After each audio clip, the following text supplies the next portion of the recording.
I'm in Photoshop. I open the image from my print from 30 images, photographs taken by David Lotz, by the way.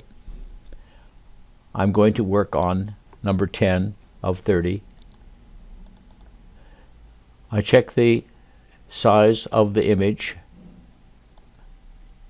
It's 12 inches at 218 dpi. I change this to 6 inches at 300 dpi. I want to keep the resolution as close as I can. I change this image size again to 3 inches. It's getting smaller and smaller. And when I do that, I raise the dpi to 600 dots per inch. It won't change in size because I've made both those changes in dpi and its size. And the last step is to again change the image size to 1.5 inches, which is my choice for artist stamp size, and the resolution from 600 to 1200 dpi. That's a very high resolution. And finally, I save it as a new name in a different file, a different folder, where I keep the stamps.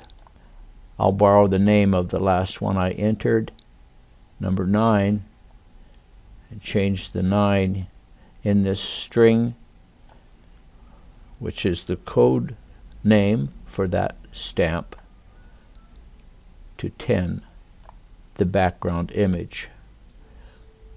These background images will be on the sheet of stamps that I will make in InDesign. I continue the process, opening each one in the folder made by David Lotz. Choose number 11. Change the image size to 6 inches at 300 dpi.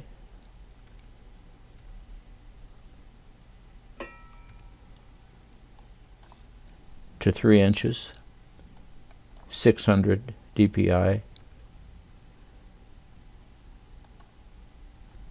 and 1.5 inches, 1200 dpi. Oops.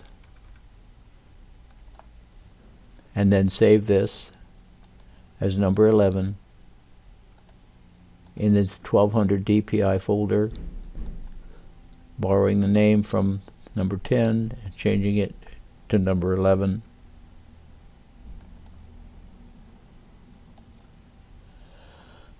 It's a good idea to close these so I don't get confused.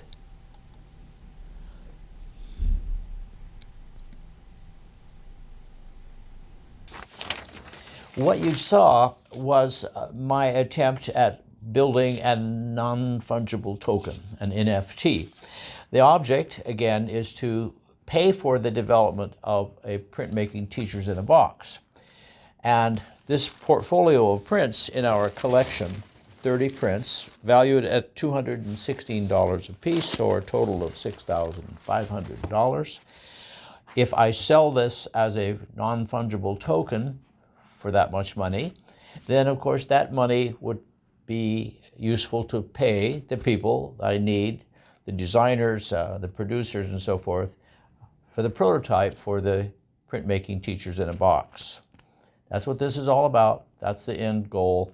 This is the means by which I plan to get to that goal. Thanks for watching part 1.